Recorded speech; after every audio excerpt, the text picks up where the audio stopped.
Welcome to Do Your Dailies, the podcast designed to help you on your journey of addiction recovery.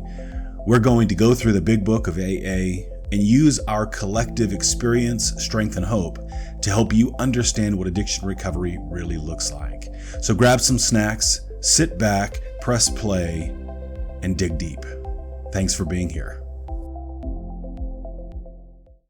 Well, welcome to this episode of the Do Your Dailies podcast. I'm your host, Chris, and joined with my friends Joe and Dave, and we are really excited to bring this particular podcast to you all, you listeners and you viewers.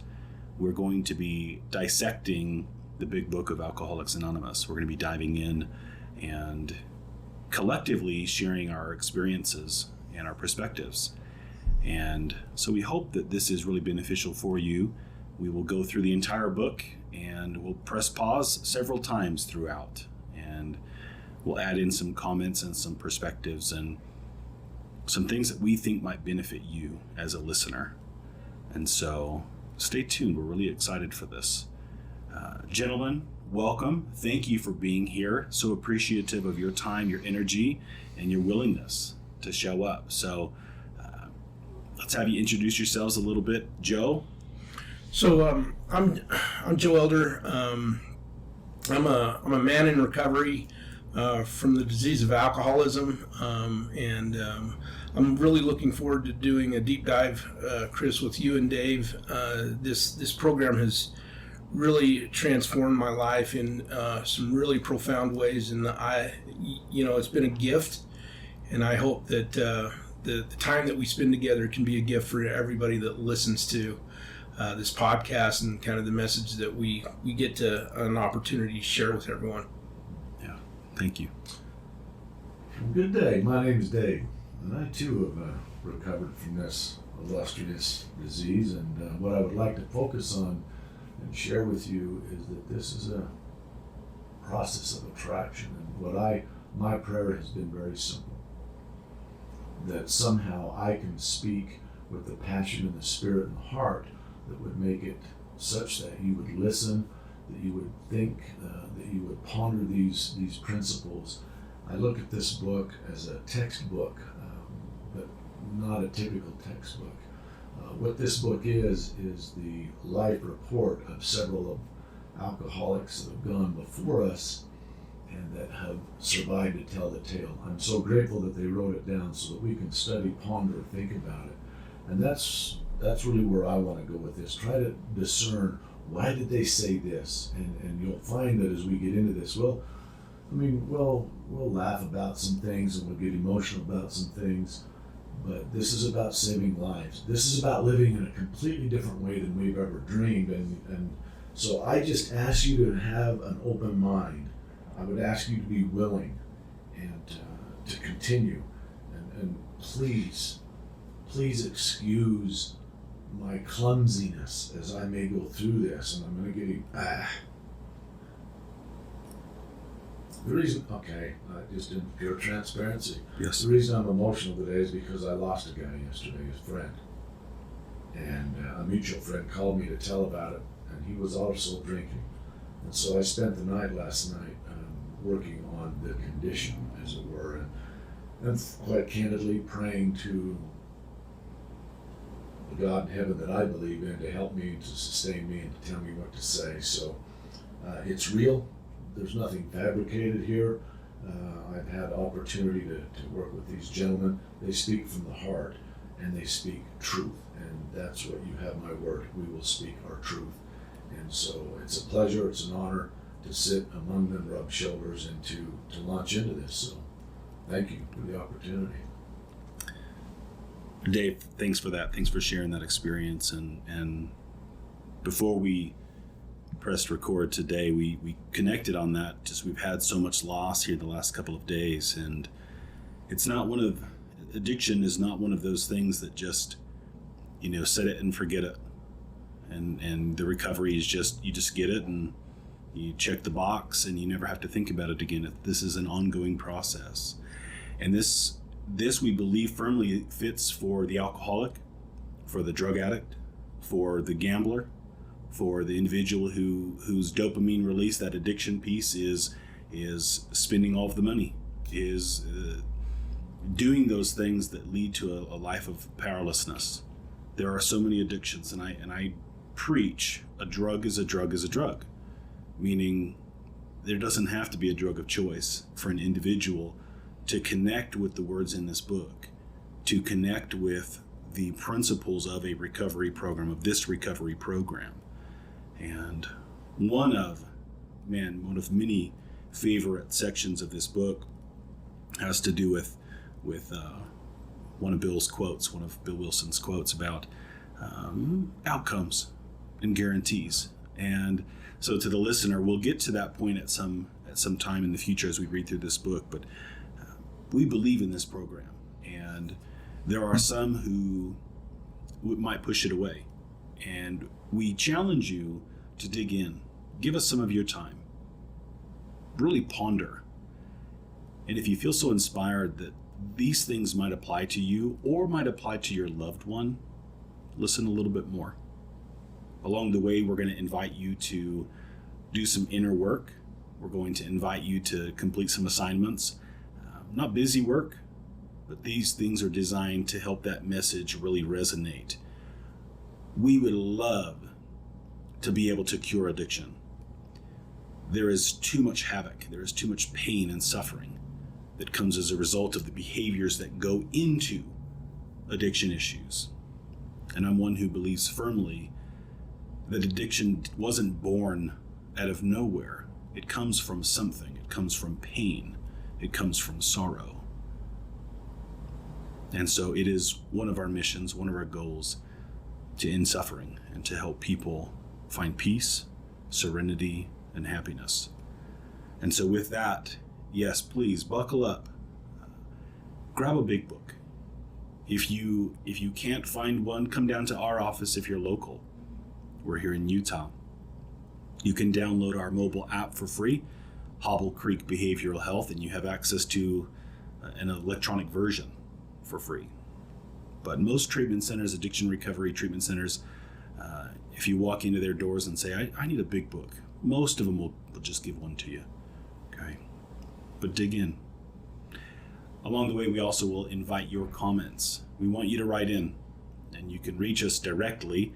The email is Chris, C-H-R-I-S, Chris at doyourdailies.org, and you'll see that plastered all over the place. But we want your comments. Is there something that you'd like us to address? A question that you have, and this can remain anonymous, but send that in to us, and we'll ask that amongst ourselves and try to give you some answers as we see fit. And sometimes we won't have an answer, but I'm sure that collectively we will come up with some solutions and some things that will benefit our world as a whole. So thanks for being here. Open up your big book. We're going to jump to the preface. And before we start reading, gentlemen, anything that we should say before we start reading on the pages? I would invite any of the listeners to take some time to open your mind and allow yourself to really deeply consider what's being said, because what's been already shared, I totally agree with. The message that we will be getting into and diving into in the big book and using it as a textbook is to save people's lives. I know that it works. I've seen it work. It's worked in my life. So the invitation from at least my perspective would be to invite you all to take some time to deeply consider the things that are read, and take some time to reflect and meditate on what is being shared, because this message really can transform anyone's life. And with that, I'm just going to turn it back over. So yes, and I'm a practical guy, and this is my big book. It's really big, and I won't go into why we call it the big book yet today, but on this very first page you see red, you see black, you see blue, you see all kinds of things. So I'm going to invite you, what I do personally, I have a blue pen, a black pen, a green, and a red right by my side when I'm reading. I also have a pad of paper. Write things down, circle things, underline things. If you don't understand it, make certain that you underline it, and then over in your notes, you put the page, and then here's your question. What do you mean by?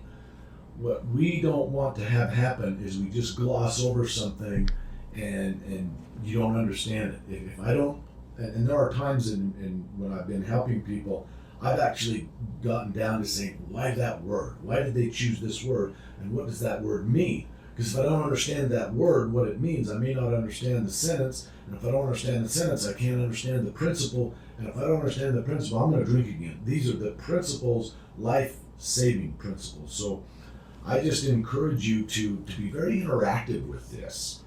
Let's have some, I'm going to present an intellectual challenge and have some fun with it. And I get it. It was written a long time ago. It's irrelevant to me. I love their language anyway. You're not going to find someone in me that's going to say, well, why did it's old-fashioned. Well, I'm old-fashioned. I'm 67 years old. Jeez, I'm old-fashioned. So with that, we'll launch, but take notes, circle questions, words, anything that strikes you, write it down in the moment or circle it in the moment. So there's my cheerleading session. Well, let's take it away. I'll begin reading, and you listeners and viewers will notice we're going to interrupt each other along the way because we're going to feel inspired to share something, or something's going to pop into our mind. There might be something that we've tripped up with or on in the past, and so we want to share that. We want to introduce those ideas and try to prevent some of the confusion that can come when we're trying to work a recovery program. So I'll start reading on the preface here. It says, this is the 4th edition of the book, Alcoholics Anonymous. The first edition appeared in April 1939, and in the following 16 years, more than 300,000 copies went into circulation. The second edition, published in 1955, reached a total of more than 1,150,500 copies. The third edition, which came off press in 1976, achieved a circulation of approximately 19,550,000 in all formats. Because this book has become the basic text for our society, being AA, and has helped such large numbers of alcoholic men and women to recovery, there exists strong sentiment against any radical changes being made in it. Therefore, the first portion of this volume, describing the AA recovery program, has been left largely untouched in the course of revisions made for the 2nd, 3rd, and 4th editions. The section called The Doctor's Opinion has been kept intact, just as it was originally written in 1939 by the late Dr. William D. Silkworth, our society's great medical benefactor. The second printing of the first edition added the appendix Spiritual Experience. In the second edition, the appendices on AA tradition, the medical view, and religious view of AA, the Lasker Award, and information on how to contact AA were added, and the appendix on the Alcoholic Foundation was discontinued. But the chief change was in the section of personal stories, which was expanded to reflect the fellowship's growth. Bill's story, Dr. Bob's nightmare, and one other personal history from the first edition were retained intact.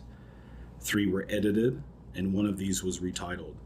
New versions of 2 stories were written with new titles. 30 completely new stories were added, and the story section was divided into 3 parts, under the same headings that are used now. Can I? Please. I'll just interrupt there for a second. So, some of you may have heard the notion, the first 164 pages of the big book, which I understand if you go over to page 1, and then you go to 64, that's really the principles and so on and so forth. Then the stories that Chris just read about start. And those stories are wonderful, but I want to also make a point. So back up here, it says this book has become the basic text. That's where I get the word textbook. So this is their writings, their truthful writings, and we'll read a little later that there were initially more than 100 men and women. Now, a couple of guys were the primary writers, but the basic text, this is what happened to them. And this is very, very important. It talks about the doctor's opinion has been kept intact, And the reason that was called a doctor's opinion is because it was written in 39 by William Silkworth, and he didn't want it to become just textbook. He said, I want it to become an opinion because it had been proven yet, and he had some ideas. Now, the other thing I'd like to add is where is the original? I don't want to get too far into this, but Dr. William Silkworth was a great contributor. His opinion is very powerful. Dr. Hume, and then also the Oxford group. So 3 entities influenced these writings and came together. And it's interesting to me, just as a side note, all 3 of those entities were sober. Mm-hmm. And they're the ones, so to put it in, and I want to be very careful where it says there exists a strong sentiment against any radical changes.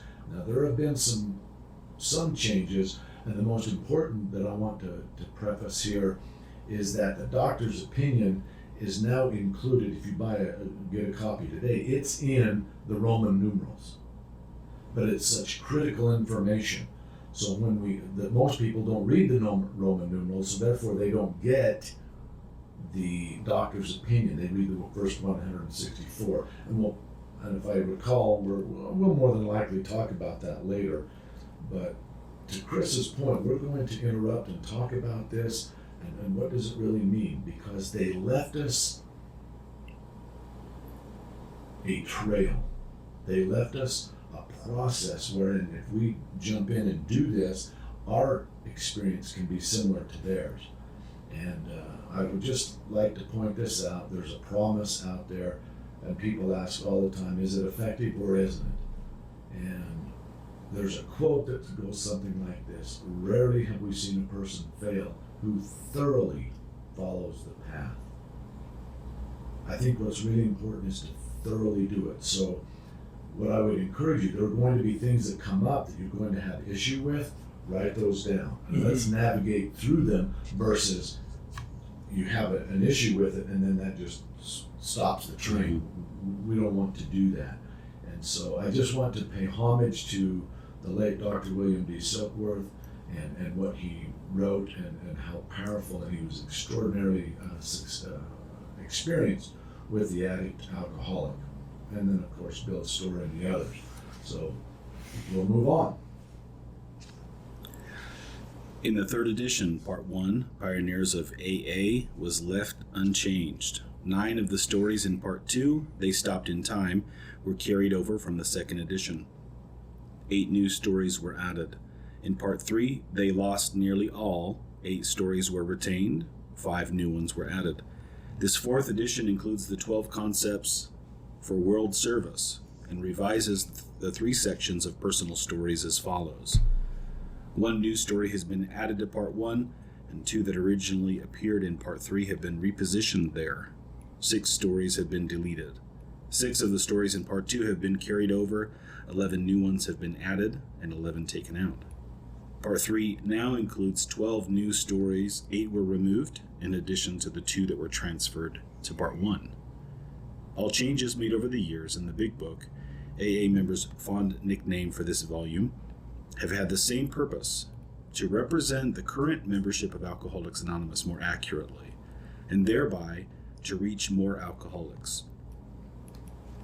If you have a drinking problem, we hope that you may pause in reading one of the 42 personal stories and think, yes, that happened to me. Or more important, yes, I felt like that. Or most important, yes, I believe this program can work for me too. And that brings up more of that emotion that I think we've collectively felt over the last few days. A program that works if you work it. There are a lot of cliches that I've heard in the rooms. And when I'm in a bad way, when I'm in a bad spot in my life, I don't like hearing those cliches. It's not the healthy part of me that dislikes that. It's the ego, it's the shame, it's the embarrassment. But when we hear those things, they're meant to be mantras, they're meant to be motivational and encouraging. And so one of my invitations to each of us is, when we struggle, when we mess up, to remember that there's a path. and that there are people around us that care. Even when we feel so unlovable, there are people who care. There are people who are willing to support us. So, your guys' thoughts there at the end of the preface. You know, Chris, I appreciate your last comments, because it just reminds me too that we don't do this alone. This program just didn't start with just one human being. I mean, there were a combination of intellects that came together that supported the process for what we've got today. And so one thing I think that's responsible in this too is we've got to remember too that in that journey there is always work. Addiction is work. Recovery is work. And I think it's also responsible enough to invite everybody to understand that sometimes when you get to a point where you just feel like giving up, reach out, talk, let people know what's going on, because that will gather the people around you to support you to carry on and put one foot in front of another. This program was not meant to be done in a cipher where we're doing it alone and we're just reading the book and we're trying to get the ideas by ourselves. It's important to have people where we ask the questions, what does this mean? How do you do this? I don't understand that. Because if we don't, there's so much that gets lost in the translation with people that have the experience and the wisdom to explain that to us, but we don't get that if we don't ask. So I wanted to make sure that I at least address that. And here we are, right in the preface. We haven't even started in. And what's he saying? If you have a drinking problem. So he's putting it out there. He's saying, think about it. What's the truth? What is the truth? If you really think you do. I mean, you look at it and say, okay. Then he goes on to say, we hope you may pause. In other words, stop and think for a minute as you read through this. Where does it sound similar to what I have done? Have I felt that way before? And so there's that invitation, and it's all based on willingness. He's asking you to think, to use your mind, to be a detective and go in and say, what is the truth? And then, I felt like that's happened to me, or I felt like that, or maybe if those people did those things and if they felt like that and they're in recovery, just maybe if I follow suit, then this program can work for me. So right out of the gate, he's saying, think, pause, ponder about this, and then ask yourself some questions. And more importantly, tell yourself the truth and just open up. Just even a little bit. Just because someone told me, and I'll share this with you, someone told me at one time, Dave, if this doesn't work, you can go back to doing what you were doing before. That option is always available. But just give it a chance. There might be something out there, Dave, that you don't even know about. You don't know it exists, so therefore by default, you don't know how to do it. But just maybe there's something. And I'm so grateful that he stuck with me and helped me through that. So that's what we're doing. We're saying, think, pause, ask some questions, and tell the truth. First of all, to yourself. So often, I mentioned the shame earlier, so often I think that limits us from being truthful, from being honest, from being transparent. And unfortunately, I think it's one of the things that keeps us stuck. It keeps us back, retreating into old habits and old patterns. And I'll say to our listeners and viewers, you aren't the only one. There is a growing number of people who have been there too. And it's not a badge of honor. It's not something that we're proud of, the pain that we've endured or caused, decisions that we've made. But part of our hope is that in coming together, gathering together, connecting, we can use those experiences to fuel a greater sense of happiness. That maybe we can share those experiences with other people.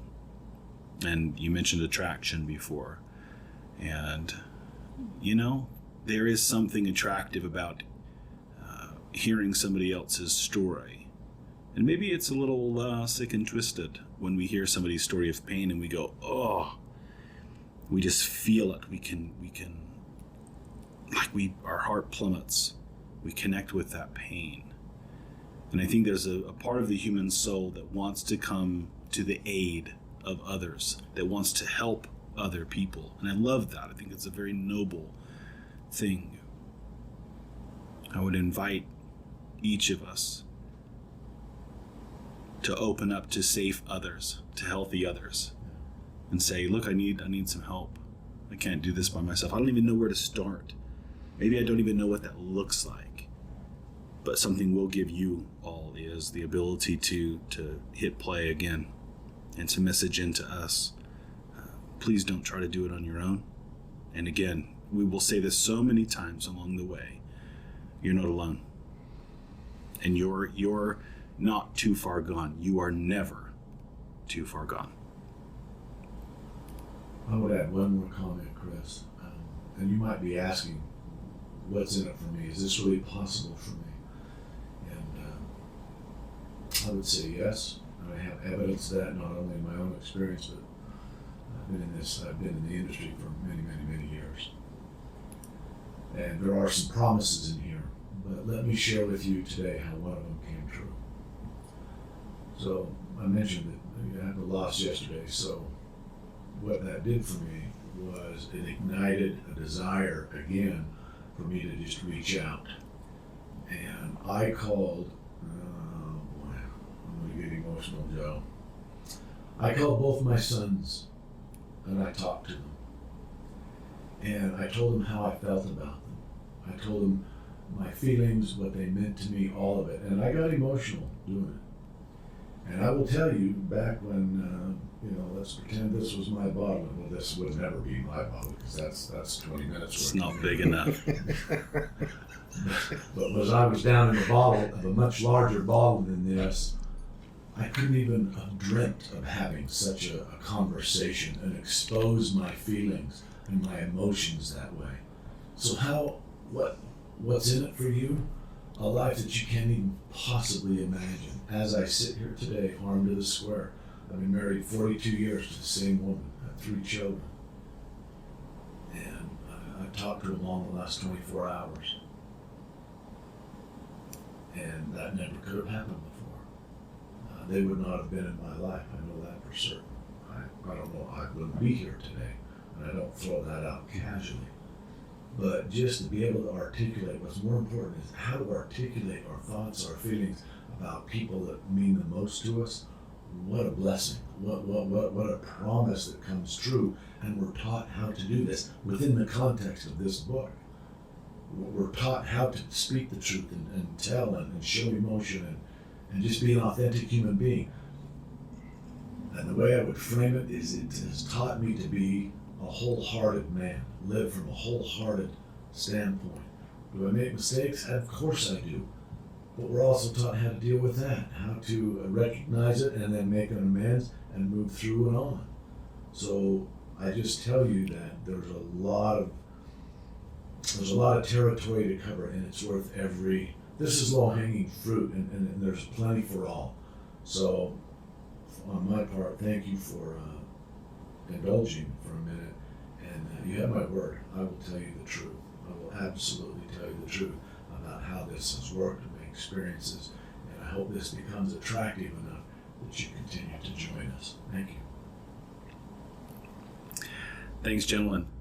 Thank you for tuning in to this episode of the Do Your Dailies podcast. We ask that you will give us a like and a follow and a subscribe and share the show with your friends, especially those ones that you feel like could use this, those ones that are struggling. It's not an insult to send this to somebody, to say, hey, you crossed my mind. Sometimes I feel like we are a society of, I don't want to say anything to somebody because I don't want to offend them. I don't want them to worry, or I don't want to make them upset.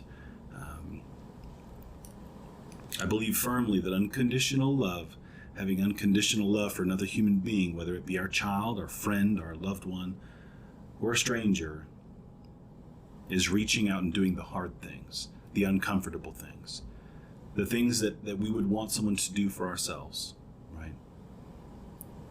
So my other invitation is to unconditionally love others. Let's show up for each other.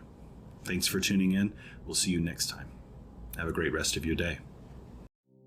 Thanks for checking out this episode of the Do Your Dailies podcast. If you like what you hear and what we're talking about, please like and subscribe and share this show with your friends. That's the best way to support us bringing you more content. You can follow us on YouTube and Facebook at Do Your Dailies and on X at DoYourDailies_. This podcast is brought to you by Hobble Creek Behavioral Health and is edited and produced by Motley Sounds.